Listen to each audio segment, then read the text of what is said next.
Hi friends, welcome back to world plus entertainment. நம்ம இன்னைக்கு இந்த சீரிஸோட 8th எபிசோட் பார்த்துடலாம். வாங்க நம்ம ஸ்ட்ரைட்டாக இப்போ வீடியோக்குள்ளே போயிடலாம். இந்த எபிசோடோட ஸ்டார்டிங்லேயே குடும்பம் மொத்தமாக மாஸ்க் போட்டு உட்காந்துட்டு இருப்பாங்களா. சியூக்கு இதை பார்த்து பயந்துருவான். ஏன் இப்படி பண்ணிட்டு இருக்கீங்க அப்படின்னு சொல்லும்போது, நாளைக்கு வந்து உன்னை டாக்குமெண்ட்ரி எடுக்க வராங்கல்ல, அதனால தான் நாங்கள் கொஞ்சம் அழகாக இருக்கணும்னு சொல்லிட்டு இப்படி பண்ணுறோம். இந்தாவா நீயும் போட்டுக்க அப்படின்னு சொல்லிட்டு அவனுக்கு ஒரு மாஸ்க்கை கொடுத்துட்டு இருப்பாங்க. சியூக்கெலாம் சொல்ல தான் செய்வான். நாளைக்கு வந்து அவங்க முன்னாடி ஏதாச்சும் குரங்கு சேட்டையெல்லாம் பண்ணீங்க அவ்வளோதான் அப்படின்னு சொல்லும்போது, அதெல்லாம் ஒன்றும் பண்ண மாட்டோம், ஒழுங்காக அந்த போட்டு அழகாக்கு அப்படின்னு சொல்லிட்டு சாவர சொல்லிட்டு இருப்பான். சியூக்கோட வெப்டோன் வந்து கொஞ்சம் ஹிட் ஆயிருக்கும்ல, அதனால இவனை பத்தி டாக்குமெண்ட்ரி எடுக்கிறதுக்காக 2 மீடியா பர்சன் வந்திருப்பாங்க. சியூக்கும் நல்லா கோட்டு சட்டையெல்லாம் போட்டு பொம்மை மாதிரி உட்காந்துட்டு இருப்பான். அம்மா அப்பா வேற சைட்ல வீடியோ எடுத்துட்டு இருப்பாங்க அவங்க பிள்ளையோட பெருமையை நினைச்சு. அதுக்கப்புறம் வந்த ஒரு பர்சன் வந்து கேட்பாங்க, உங்களோட டெய்லி ஆக்டிவிட்டி என்ன, அதை கொஞ்சம் எங்களுக்கு செஞ்சு காட்டுறீங்களா அப்படின்னு சொல்லும்போது அம்மா அப்பாலாம் அப்படியே ஷாக் ஆயிடுவாங்க. டெய்லி இவன் சிஸ்டம் முன்னாடி உட்காந்து தூங்க தானே செய்வான் அப்படின்னு சொல்லிட்டு அது வேற கண்ணு முன்னாடி வந்துட்டு இருக்கோம். டேடிலாம் சைட்ல இருந்துட்டு டேய் சொல்லாதடா அப்படின்னு சொல்லுவாங்க. ஏய் தகப்பா சும்மாரு, அதெல்லாம் சொல்ல மாட்டேன், வேற மாதிரி தான் சொல்லுவேன் அப்படின்னு சொல்லிட்டு அவன் பாட்டுக்கு வெப்டோன் வரைய ஆரம்பிச்சிடுவான். ஆகும் 10 நிமிஷம் ஆகும், 40 நிமிஷம் ஆகும், 2 வரை ஆயிடும். எல்லாரும் வந்து தூங்கி விழ ஆரம்பிச்சிடுவாங்க. மம்மி டாடிலாம் ஒரு கட்டத்துக்கு மேல அட போங்கப்பா இது ரொம்ப போர் அடிக்குது அப்படின்னு சொல்லிட்டு அவங்க பாட்டுக்கு போயிடுவாங்க. இந்த ஆங்கர் வந்துட்டு டெய்லி இதையே பண்ணுவீங்களா, இன்ச்சு நடக்கலாம் மாட்டீங்க, உங்க ஃப்ரெண்ட்ஸை மீட் பண்ண மாட்டீங்களா, கார்ல எங்கேயாவது வெளியே போக மாட்டீங்களா அப்படின்னு சொல்லும்போது எல்லாமே பண்ணுவேனே அப்படின்னு சொல்லிட்டு அவன் ஃப்ரெண்டை கால் பண்ணி வர சொல்லியிருப்பான். சியோ அவன் ஃப்ரெண்டுகிட்டேயும் ஒரு பேச்சுவார்த்தையை முடிச்சுட்டு அதுக்கப்புறம் அவன் போகும்போது அவன் ஃப்ரெண்டு வந்துட்டு இந்தடா கார்கி நீ கேட்டது அப்படின்னு சொல்லிட்டு கொடுத்துட்டு வேற போவானா. அதுக்கப்புறம் அவங்க கிட்ட வாங்கிட்டு இந்த ஆங்கர் கிட்டையும் கேமராமேன் கிட்டையும் வாங்க நம்ம கொஞ்சம் வெளியே போலாமே, யாரெல்லாம் என்ன ரெகக்னைஸ் பண்றான்னு சொல்லிட்டு எல்லாத்தையும் நோட் பண்ண வேணாமா அப்படின்னு சொல்லிட்டு 2 பேரையும் கூட்டிட்டு வெளியே வருவான். ஃப்ரெண்டு கார் வேற எங்கேயோ இருக்கும், இவன் பாட்டுக்கு வேற ஒரு கார் முன்னாடி போய் நின்றுட்டு தரன்னு சொல்லிட்டு வேற அழுத்திட்டு இருப்பானா. அது வேற பின்னாடி இந்த சத்தம் போட்டுட்டு இருக்கோம். இந்த கார் எதுன்னே தெரியாம நீ பண்ணிட்டு இருக்கியா அப்படின்னு சொல்லும்போது இல்ல எல்லாம் ஒரே கலர்ல இருக்குல்ல அதான் கன்ஃபியூஸ் ஆயிட்டேன் கொஞ்சம் அப்படின்னு சொல்லிட்டு ஒரு சூர்யா சிரிப்பு போட்டு போயிட்டு கார்ல உட்காந்துருப்பான். சியூக்கு வந்துட்டு காரே ஓட்ட தெரியாது போல, உள்ள உட்காந்து கியர் எது ஆக்சிலேட்டர் எதுன்னு சொல்லிட்டு தடவிட்டு இருக்கும்போது அப்போ ஒருத்தர் வந்துட்டு டேய் என் கார் எடுக்கணும்டா, ஏன்டா நடு ரோட்ல பார்க் பண்ணிருக்க, தள்ளுடா முன்னாடி அப்படின்னு சொல்லிட்டு கத்திட்டு வேற போயிட்டு இருப்பாரு. ரொம்ப நேரமா தடவிட்டே இருப்பான். இதெல்லாம் வேலை ஆகாதுன்னு சொல்லிட்டு அவன் பாட்டுக்கு இஞ்சி போய் தள்ள ஆரம்பிச்சிருவான். இதை வேற ஆங்கரும் கேமராமேனும் ஒரு மாதிரி பார்த்துட்டு இருப்பாங்களா. டெய்லி கார்ல போவேன்னு சொல்றான், இது என்ன காரை தள்ளிக்கிட்டு இருக்கான் அப்படின்னு சொல்லிட்டு அவனால தள்ள வேற முடியல. அதனால திட்டின அங்கிள்கிட்ட போயிட்டு அங்கிள் கை உடைஞ்சிச்சு அங்கிள், வந்து கொஞ்சம் ஹெல்ப் பண்றீங்களா அப்படின்னு சொல்லும்போது போடா மண்ணாங்கட்டி ஒழுங்கா தள்ளுறியா இல்லைன்னா காரை இடிச்சு தள்ளவா அப்படின்னு சொல்லும்போது சரி தள்ளுற அப்படின்னு சொல்லிட்டு எப்படியோ தள்ளிட்டு அப்புறமா ஒரு பார்க்குக்கு வந்திருப்பாங்க எல்லாரும். அங்க வந்து சில குட்டி பசங்கலாம் ஃபுட்பால் விளையாண்டுட்டு இருப்பாங்க. ஏய் நானும் போய் விளையாடுறேன், என்ன ஒழுங்கா வீடியோ எடுங்க அப்படின்னு சொல்லிட்டு வேற போயிட்டு இருப்பானா. அங்க இருக்க குட்டி பசங்கள்லாம் தள்ளிட்டு இவன் பாட்டுக்கு வேற கோல் அடிச்சிட்டு இருப்பான். இதெல்லாம் ஒரு ஆண்டி வேற பார்த்துட்டு இருக்கோம். அவ்வளவுதான் வந்து இவனை நிக்க விட்டு கிளின்னு கிழிச்சிட்டு இருக்கோம். பாக்குறதுக்கு நல்ல எரும மாடு மாதிரி தானே வளர்ந்துருக்க, குட்டி பசங்க எல்லாம் தள்ளி விட்டு விளையாடுற, என்ன பொழப்படா உனக்கு இதெல்லாம் அப்படின்னு சொல்லிட்டு நாக்க பிடிங்கிற மாதிரி வேற கேள்வி கேட்டுட்டு இருப்பாங்க. நல்லா 4 திட்டம் வாங்கிட்டு அப்புறம் அங்க இருந்து ஒரு காஃபி ஷாப் போவான். இதான் நான் ரெகுலரா காஃபி குடிக்கிறது அப்படின்னு சொல்லிட்டு ஒரு சிப் அடிப்பானே, அவ்வளவுதான் வாயிலே சுட்டு விட்டுரும். ஐயோ இதுங்களும் சதி பண்ணுதே அப்படின்னு சொல்லிட்டு உட்காந்துட்டு இருக்கும்போது ஒரு 2 குட்டி பசங்க வந்து நீங்க சியோக் தானே அப்படின்னு சொல்லும்போது அவன் சொல்லுவான், ஆமா என்ன சூப்பரா ரெகக்னைஸ் பண்ணிட்டீங்களே, என்கிட்ட உங்களுக்கு ஆட்டோகிராஃப் வேணுமா அப்படின்னு சொல்லும்போது அதெல்லாம் ஒன்றும் இல்லை அப்படின்னு சொல்லும்போது ஏன்டா வைக்கப்படுற குடுறா நான் போட்டு தரேன் அப்படின்னு சொல்லிட்டு அவன் கையில இருக்க நோட் புக்கை வேற புடுங்கி அவன் பாட்டுக்கு சைன் போட்டுட்டு இருப்பான். அந்த குழந்தை வேற கொடுக்கவே கொடுக்காது, குடுறாது அப்படின்னு சொல்லிட்டு அவன் பாட்டுக்கு வேற புடுங்கி போட்டுட்டு இருப்பான். ஆப்போசிட்ல இன்னொரு ஃபேமஸான செலிபிரிட்டி இருப்பாங்களா, அவங்கள பார்த்தோன்னே ஒரு குட்டி பையன் எல்லாம் அங்கிருந்து ஓட ஆரம்பிச்சிருவான். இன்னொருத்தன்ல டே குடுறா நோட் புக்கை, நான் அவங்கள்ட்ட போய் சைன் வாங்கணும் அப்படின்னு சொல்லும்போது இருடா நான் இன்னும் முடிக்கல அப்படின்னு சொல்லும்போது நீயே வச்சு தொலை நான் போறேன் அப்படின்னு சொல்லிட்டு அவன் பாட்டுக்கு வர அங்கிருந்து அசிங்கப்பத்தி ஓடிடுவான். இந்த மீடியா பர்சனும் வேற சியூ கிட்ட இருந்து அங்கிருந்து ஓடி போயிடுவாங்க. அங்க போயிட்டு சியூக்கு உங்களுக்கு தெரியுமா அப்படின்னு சொல்லிட்டு கேட்கும்போது அவர் இல்ல யாருன்னு தெரியாது அப்படின்னு சொல்லுவாங்க. சியூக்கு ஒரே அவமானமா இருந்துட்டு இருக்கும். சியூக்குலாம் இது எப்படா முடியும் அப்படின்ற மாதிரி இருக்கும். ஒரு வழியா வீடு வந்து சேர்ந்து ரொம்ப சந்தோஷம் அப்படின்னு சொல்லிட்டு சியூக்கு வேற கை கொடுப்பானா, அவனுங்களா பரவாயில்ல இருக்கட்டும் அப்படின்னு சொல்லிட்டு அவனுங்க பாட்டுக்கு வேற அங்க இருந்து போயிட்டு இருப்பாங்க. அவங்கள போனதும் சியூக்குள்ள திட்ட ஆரம்பிச்சிருவான். அவங்களெல்லாம் எவன்டா வந்து டாக்குமெண்ட்ரி எடுக்க சொன்னது, இன்னொருக்கா வந்தீங்கன்னா அவ்வளவுதான் மூஞ்சி முகரையெல்லாம் பேத்துருவேன் அப்படின்னு சொல்லிட்டு போனதுக்கு அப்புறம் வேற கத்திக்கிட்டு இருப்பான் அவன். அப்புறமா சியூக்குள்ள குளிச்சுட்டு பிறந்த மேனிக்கு அவன் பாட்டுக்கு உட்காந்துட்டு இருக்கும்போது அந்த ஆங்கர் கால் பண்ணுவான். இந்த மாதிரி உங்களோட டெய்லி ரொட்டீனை வந்து கேப்சர் பண்றதுக்காக ஒரு கேமரா வச்சுட்டு வந்திருக்கேன், அது ரொம்ப எக்ஸ்பென்சிவ், அதை மட்டும் தொடாதீங்க, நான் நாளைக்கு காலையில வந்து எடுத்துக்கிறேன் அப்படின்னு சொல்லுவான். சரா வேணா அப்படின்னு சொல்லிட்டு ஆப்போசிட்ல பார்க்கும்போது டிவி முன்னாடி அந்த கேமரா உட்காந்துட்டு இருக்கான். அதுக்கு ஆப்போசிட்டா தான் அப்படி பிறந்த மேனிக்க வர உட்காந்துட்டு இருந்திருப்பான். அதான் பல்ட்டி அடிச்சு ஒரு ஓரமா போய் நின்றுட்டு உடச்சிடலாமா அப்படின்னு சொல்லிட்டு தொட வருவானே, ஐயோ இது வேற ரொம்ப எக்ஸ்பென்சிவ் சொன்னானே தொடக்கூடாது அப்படின்னு சொல்லிட்டு மறுபடியும் புழு மாதிரி நெளிஞ்சு அந்த கேமராக்கு தெரியாம அங்க இருந்து வேற தரையிலே ஊந்துட்டு வெளியே வந்துருவான். அப்புறமா வெளியே போன அம்மா அப்பா வந்ததும் இந்த மாதிரி கேமரா வச்சுட்டு போயிருக்காங்க, அதனால ஒழுங்கா பிஹேவ் பண்ணுங்க சரியா அப்படின்னு சொல்லிட்டு வார்னிங் வேற கொடுத்துட்டு இருப்பான். இந்த நிமிஷமே மம்மி வந்துட்டு வீட்டை தலைகீழ மாத்திடுவாங்க.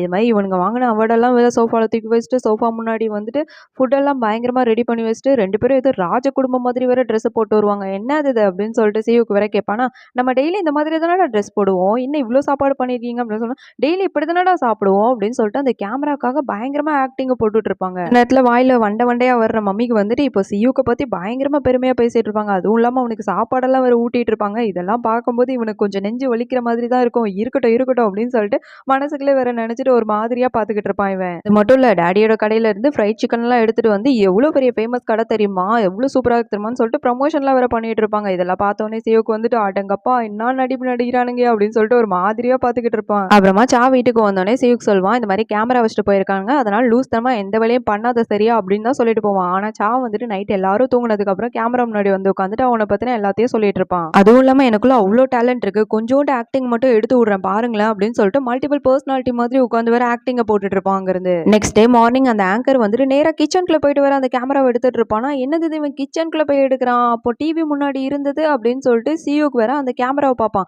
இப்பதான் அவனுக்கு ஞாபகம் வரும், அவனோட ஃப்ரெண்டு வந்துட்டு இந்த கேமராவை எடுத்துட்டு வந்திருப்பான். அந்த பக்கி பைய உள்ள போன் பேசும்போது அப்படியே இங்க மறந்து வச்சுட்டு அவன் பாட்டுக்கு வேற அங்கிருந்து போயிட்டு இருந்திருப்பான். அப்போ இது அவனோடதா, இவ்வளோ நேரம் நாங்க உசுர கொடுத்து ஆக்ட் பண்ணதெல்லாம் வேஸ்டா அப்படின்னு யோசிச்சுட்டு நெக்ஸ்ட் டே வந்து அந்த ப்ரோக்ராம் வந்து டெலிகாஸ்ட் பண்ண ரெடியா இருப்பாங்க. அதனால எல்லாரும் உட்காந்து பார்க்கலாம்னு சொல்லிட்டு குடும்பமா வேற உட்காந்து பார்த்துக்கிட்டு இருப்பாங்க. அவங்க வந்து போட ஸ்டார்ட் பண்ணிடுவாங்க. ஃபர்ஸ்ட் சியூக்கோட அம்மா அப்பாவை தான் காட்டுவாங்க. அவங்க 2 பேரும் வந்து கிச்சன்ல இருக்கும்போது பயங்கரமா சண்டை போட்டுட்டு இருந்திருப்பாங்க. டாடிலாம் வந்துட்டு மம்மி கிட்ட என்னடி சோறு வச்சிருக்க, மாட்டுக்கு கழனி தண்ணி வைக்கிற மாதிரி வச்சிருக்க தெரியுமா அப்படின்னு சொல்லும்போது, இஷ்டம் தான் தின்னு இல்லைன்னா போயா அப்படின்னு சொல்லிட்டு தோசை கண்டியை வேற வச்சு 4 போடு போட்டுட்டு இருப்பாங்க. டிவில வேற சொல்லுவாங்க, இவங்க ரொம்ப அன்ஹாப்பியான கப்பல், பாக்குறதுக்கு ரொம்ப வித்தியாசமா இருக்கிறாங்க அப்படின்னு வேற சொல்லிட்டு இருப்பாங்க. அடுத்து சா அவன் தான் உருண்டு பிறண்டு ஒரு ஆக்டிங்க போட்டிருப்பான்ல, இவன் ஏன் வித்தியாசமா பண்றான், ஆக்சுவலி உங்களுக்கு மனநல பாதிக்கப்பட்டிருக்குன்னு நினைக்கிறேன் அப்படின்னு சொல்லிட்டு சாவோட மொத்த மனத்தையும் வந்துட்டு வாங்கிடுவாங்க. இதை வேற சைட்ல இருந்து சியோக்கு பார்த்துட்டு, உன்னை பெர்ஃபார்மன்ஸ் பண்ணக்கூடாதுன்னு சொன்னா இவ்வளவு ஹெவியா பண்ணி வச்சிருக்கியே அப்படின்னு சொல்லிட்டு பார்த்துட்டு இருப்பான். அடுத்து நம்ம சியோக்கு அந்த ஆங்கரும் கேமராமேனும் போனதுக்கு அப்புறம் சாத்தானே இங்க இருந்து போ அப்படின்னு சொல்லிட்டு வாசல்ல வேற தண்ணி தெளிச்சு விட்டுருப்பானா, அதை வேற கேப்சர் பண்ணி என்னமோ பண்ணிட்டு இருக்காரு இவர் வித்தியாசமா அப்படின்ற மாதிரி. அதுக்கப்புறம் ட்ரெஸ் இல்லாம வேற அங்கேயும் இங்கேயும் ஊந்துட்டு இருந்திருப்பானே, அது எல்லாத்தையும் வந்துட்டு போட்டு இவங்க மொத்த குடும்பத்தையும் மானத்தை வாங்கி விட்டுருப்பாங்க. எல்லாம் ஸ்டார்ட் பண்றதுக்கு முன்னாடி எல்லாருக்கும் கால் பண்ணி இதை பாருங்கன்னு சொல்லியிருப்பாங்க. இப்போ மொத்த பேரும் பார்த்துட்டு இவங்களுக்கு திருப்பி கால் பண்ணுவாங்க. என்னத்த சொல்றது அப்படின்னு சொல்லிட்டு யாருமே போன் எடுக்க மாட்டாங்க. இந்த சீன் வந்துட்டு இதோட கட் ஆகும். அடுத்து நம்ம சா வந்துட்டு 1 மந்த் பிசினஸ் ட்ரிப் விஷயமா சைனா போயிருப்பான்ல, அங்க நடந்த விஷயங்களை காட்டுவாங்க. வந்து கூட ஒர்க் பண்ற ஒரு கொல்லிக்கும் தான் போயிருப்பாங்க. 2 பேருக்கும் வந்துட்டு இங்கிலீஷ் தெரியாது. ஆனா 2 பேரும் பேசும்போது இல்ல, எனக்கு இங்கிலீஷ் தெரியும் பயங்கரமா, சைனீஸ் வந்து தெரியலன்னா பரவாயில்ல, நம்ம இங்கிலீஷ்ல பேசி சமாளிச்சுக்கலாம் அப்படின்னு சொல்லிட்டு ஒரு ஹோட்டல்ல உட்காந்துருப்பாங்க. அதுல ஒரு பொண்ணு வந்து ஆர்டர் எடுக்கிறதுக்காக வரும். அப்போ அந்த பொண்ணு வந்துட்டு இங்கிலீஷ்ல பேசும். அப்போ சால்ல சொல்லுவான், ஆர்டர் பண்றதுக்கு சிக்கனோட பேர் இங்கிலீஷ்ல அவனுக்கு என்னன்னு தெரியல, அதனால சிக்கன் எந்த மாதிரியே பிஹேவ் பண்ணிட்டு இருக்குமோ அது மாதிரிலாம் காட்டிட்டு இருப்பான். அந்த வெயிட்ரஸ் வந்துட்டுல எனக்கு புரியல சார் அப்படின்னு சொல்லிட்டு இருப்பாங்களா, ஆப்போசிட்ல உள்ள அந்த கொலிக்கும் வந்துட்டு என்ன பண்றான் இவன் அப்படின்னு சொல்லிட்டு முறைச்சு பார்த்துட்டு இருப்பாங்க. அடுத்து கிராப் வேணும் போல, கிராப் எப்படி ஓடுமோ அப்படியே எஞ்சி வர நின்று பெர்ஃபார்மன்ஸ் பண்ணிட்டு இருப்பானா, அவ்வளவுதான் அந்த பொண்ணு வந்துட்டு புரியல சார் அப்படின்னு சொன்னது அவ்வளவுதான் அழுவ ஆரம்பிச்சிருவான். நல்லா அழுதுட்டே இல்ல, என் அம்மா கால் பண்றாங்க, எனக்கு சோறும் வேணாம் ஒண்ணும் வேணாம் அப்படின்னு சொல்லிட்டு வேற அங்கிருந்து எஸ்ஐ ஓடி போயிடுவானா. அந்த கொலிக்கும் வந்துட்டு இங்கிலீஷ் தெரியாது போல, அவரும் வந்துட்டு என் பொண்டாட்டி கால் பண்றா அப்படின்னு சொல்லிட்டு அங்கிருந்து எஸ்ஐ ஓடி வந்துருவாங்க. அப்புறமா 2 பேரும் ஒரு ஹோட்டல்ல ஸ்டே பண்றதுக்காக வந்திருப்பாங்க. சாக்குலாம் செம்ம அவமானமா இருக்கும் இங்கிலீஷ் தெரியாம போயிடுச்சு அப்படின்னு சொல்லிட்டு. அப்ப அந்த ஹோட்டல்ல வந்துட்டு ஃபயர் வந்தா எப்படி வந்து அணைக்கணும் அப்படின்றத பத்தி கொஞ்சம் இன்ஸ்ட்ரக்ஷன் வந்து மைக்ல சொல்லிட்டு இருப்பாங்க. ஒரு வாட்டி சொல்லுவாங்க, இவனுங்களுக்கு வந்துட்டு புரியாதுல்ல, அதனால ஒன்றும் பண்ணாம விட்டுருவாங்க. 2வது வாட்டி சொல்லுவாங்களா, அப்புறம் 3வது வாட்டி சொல்லுவாங்க. ஃபயர் அப்படின்ற வேர்டை மட்டும் இந்த சா வந்து புடிச்சிடுவான். அவங்க வந்து இங்கிலீஷ்ல பேசியிருந்திருப்பாங்க, அதனால ஃபயர்ன்ற வார்த்தையை மட்டும் புடிச்சிடுவான். இவன் வந்துட்டு எனக்கு இங்கிலீஷ்ல புரிஞ்சிருச்சு, இது மாதிரி ஹோட்டல் பத்திக்கிட்டே எரியுதான், இங்கிருந்து ஓட சொல்றாங்க அப்படின்னு சொல்லிட்டு அந்த கொலிக்கு வேற பயமுறுத்திட்டு இருப்பாங்க. 2 பேரும் அந்த பக்கம் இந்த பக்கம் வேற ஓடிட்டு இருப்பாங்க, எங்க ஓடுறதுன்னு தெரியாம. ஐயோ ஃபயர் ஆச்சுன்னா அதுல வர புகையாலே மூச்சடிச்சு செத்து போயிடுவோமே, அதனால மூஞ்ச மூடுறதுக்கு ஏதாவது வேணும் அப்படின்னு சொல்லிட்டு அங்க இருக்க கப்பெல்லாம் எடுத்து மூஞ்ச மூடிட்டு இருப்பான். அது வேற பத்தாத, ஐயே இது வேற அப்படின்னு சொல்லிட்டு தூக்கி போட்டு அதுக்கப்புறம் அந்த கொலிக்குள்ள என்கிட்ட ஒரு ஐடியா இருக்கு அப்படின்னு சொல்லிட்டு கேர்ள்ஸோட இன்னர்லாம் எடுத்துட்டு வந்து கொடுத்துட்டு இருப்பாரு. இதை பார்த்தோன்னே சாக்குல என்ன இவர் இதெல்லாம் வச்சிருக்காரு அப்படின்னு சொல்லிட்டு வித்தியாசமா பார்த்துட்டு இருப்பானா, ஆபத்துக்கு பாவம் இல்லப்பா போட்டுக்க அப்படின்ற மாதிரி சொல்லிட்டு இருப்பாரு. ஆக்சுவலி இவர் வந்துட்டு இந்த இன்னர்ஸ் எல்லாம் வந்து கலெக்ட் பண்ற ஒரு ஆளா இருந்திருப்பாரு போல, அவருக்கு ரொம்ப பிடிக்கும் போல இதெல்லாம் பண்றதுக்கு. வழி இல்ல, நம்ம உயிர் தப்பிக்கணும் அப்படின்னா இதெல்லாம் பண்ணிதான் ஆகணும் அப்படின்னு சொல்லிட்டு அதையே மூக்குல மாட்டிட்டு வேற அங்கிருந்து வெளியே வந்துட்டு இருப்பாங்க.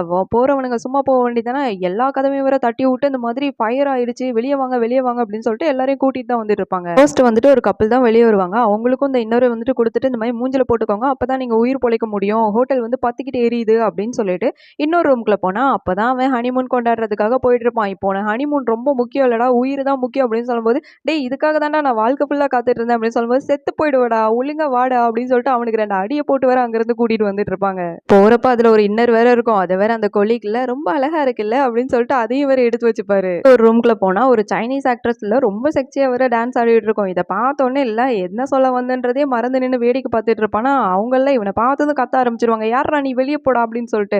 மேடம் மேடம் இங்க வந்து ஃபயர் ஆயிடுச்சு, அதனாலதான் சொல்றதுக்கு வந்த அப்படின்னு வேற ரொம்ப பொறுமையா சொல்லிட்டு இருப்பானா, அது ஏன்டா இவ்வளவு பொறுமையா சொல்ற, வந்து தொலைடா அப்படின்னு சொல்லிட்டு அவனோட கையை பிடிச்சிட்டு வேற வெளியே வந்துட்டு இருப்பாங்க. அவங்க வெளியே வந்தது இவங்களை பார்த்தோன்னே கொலிக்குல இவங்க ரொம்ப பெரிய ஆக்ட்ரஸ்ல அப்படின்னு சொல்லும்போது சொல்லும்போது, "இப்ப அது முக்கியம் இல்லடா, உயிர் தான்டா முக்கியம்" அப்படின்னு சொல்லுவாங்க. ஓகே இத மாட்டிக்கோங்க அப்படின்னு சொல்லிட்டு அவங்களுக்கும் ஒரு இன்னர் வேற குடுத்து அப்படியே எல்லாரும் கூட்டிட்டு வந்துட்டு இருக்கும்போது, ஆப்போசிட்ல ஒரு வெள்ளைக்காரன் வேற வந்துட்டு இருப்பான். அவன்கிட்ட நிலவரத்த சொல்லி அவன காப்பாத்தலாம்னு சொல்லிட்டு பார்த்தா, அவனுக்கு தான் இங்கிலீஷ் தெரியுமே. "டேய் முட்டா கூட்டங்களா, அது ஃபயரே கிடையாதுடா. அது ஜஸ்ட் நோட்டிஃபிகேஷன்டா" அப்படின்னு சொல்லிட்டு எல்லாருக்கும் புரிய வைக்க ட்ரை பண்ணுவான். ஆனா இந்த பக்கம் சார்ல்ல, "டேய் டேய் உனக்கு புரியாதுடா. அவங்க ஃபயர்ன்னு சொன்னாங்க. எனக்கு நல்லா கேட்டுச்சு. மரியாதையா மூஞ்ச மூடிட்டு எங்க கூட வா. அப்பதான் நீ உயிர் பிழைக்க முடியும்" அப்படின்னு சொல்லிட்டு அவனையும் வேற தரன்னு இந்த கூட்டத்துக்கு கூட இழுத்துட்டு வருவாங்க. மொத்த கூட்டமும் லிஃப்ட்ட புடிச்சு தான் போயிட்டு இருக்கோம். அப்போன்னு பார்த்து எவனோ ஒருத்தன் ஃபார்ட் வேற பண்ணி விட்டுருவானா, அவ்வளோதான் விஷவாயு லீக் ஆயிடுச்சு. இதுக்கு மேல லிஃப்ட்ல போறது ஆபத்து அப்படின்னு சொல்லிட்டு மொத்த பேரும் டக்கு டக்குன்னு வேற லிஃப்ட்ல இருந்து இறங்கிடுவாங்க. இந்த விஷவாயுனால யாருக்கும் எதுவும் ஆகலல்ல அப்படின்னு சொல்லிட்டு ஒருத்தருக்கு ஒருத்தர் விசாரிச்சுட்டு இருக்கும்போது, ஒருத்தன் மட்டும் லிஃப்ட்ல இருந்து இறங்க மாட்டானா, பரவாயில்ல நான் கீழே போறேன். இதுக்கு மேல உங்க கூட வரமாட்டேன் அப்படின்னு சொல்லிட்டு அவன் பாட்டுக்கு வேற போயிடுவான். ஐய்யயோ! அவன் லிஃப்ட்டுக்குள்ள மாட்டிட்டு சாக போறானே அப்படின்னு சொல்லிட்டு லிஃப்ட்ட கட்டி புடிச்சிட்டு வேற சாவு உட்காந்து அழுதுட்டு இருப்பான். இந்த கொலீக் தான் வந்து உட்காந்து சமாதானப்படுத்த ட்ரை பண்ணிட்டு இருப்பான். உன்னால முடிஞ்ச வரைக்கும் நீ பண்ணடா. இதுக்கு மேல அவனுங்க தளபதி அப்படின்னு சொல்லிட்டு. பக்கம் ஹோட்டலோட லாபிலே வந்துட்டு கொஞ்சம் டூரிஸ்ட் வந்திருப்பாங்க. அவங்கள வேற ஒருத்தங்க கைட் பண்ணிட்டு இருப்பாங்க. முக்கியமானதெல்லாம் நீங்க ஃபோட்டோ எடுத்துக்கோங்க அப்படின்னு சொல்லிட்டு.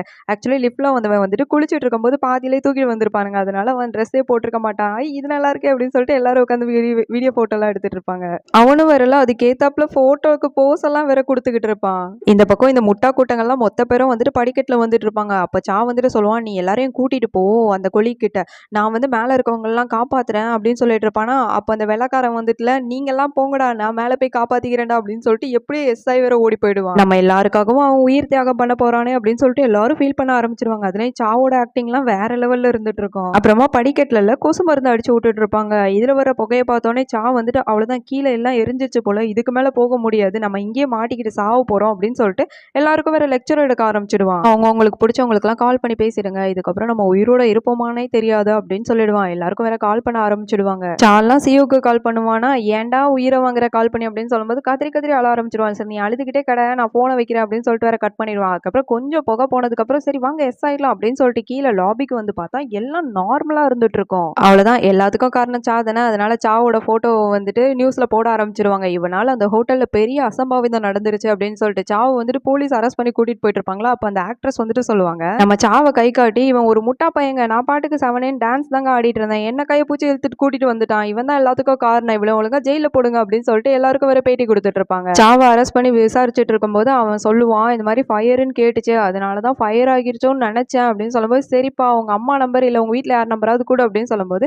சியூக் நம்பர் ஃபர்ஸ்ட் கொடுப்பான். அவன் எல்லாம் கட் பண்ணி விட்டுருவான். அடுத்து அவங்க அம்மா நம்பர் கொடுப்பான். அவங்க அம்மா கால் பண்ணும்போது அவங்க அம்மாவிட்ட வந்துட்டு இந்த மாதிரி உங்க புள்ள வந்து ஆபத்துல மாட்டிட்டு இருக்காங்க அப்படின்னு சொல்லும்போது இவங்க வந்துட்டு இதுக்கு முன்னாடி ஒரு வாட்டி ஏமாத்துனாங்கல்ல ஒருத்தங்க, அவங்க தான் கால் பண்றாங்கன்னு நினைச்சு கண்டுபிடி கிழிச்சிட்டு வேற போனை வச்சிருவாங்க. இதுக்கப்புறம் எனக்கு கால் பண்ணா அவ்வளவுதான் அப்படின்னு சொல்லிட்டு அடுத்து வந்துட்டு அப்பா நம்பரை கொடுப்பான். அப்பா வந்துட்டு சரியான போர் அடிக்குது, யாராவது ஃபன் பண்ண கிடைக்க மாட்டாங்களான்னு யோசிச்சுட்டு இருப்பாங்க. இவங்க கால் பண்ணிடுவாங்க. அவ்வளவுதான் அப்பா வந்துட்டு ரொம்ப டெரரா வேற டெரரிசம் மாதிரி வேற பேசிட்டு இருப்பாரு அவரு. இவர் பேசுறது கேட்ட உடனே அந்த ஃபோன் பண்ற லேடியே இல்ல, என்னது இது டெரரிஸ்ட் மாதிரி பேசிட்டு இருக்காரு அப்படின்னு சொல்லிட்டு பயங்கரமா ஷாக் ஆகி பார்த்துட்டு இருப்பாங்க. ஆனா இங்க டாடி இல்ல பயங்கரமா சிரிச்சிட்டு இருப்பாங்க, நல்லா ஃபன் பண்ணி விட்டுட்டேன் அப்படின்னு சொல்லிட்டு.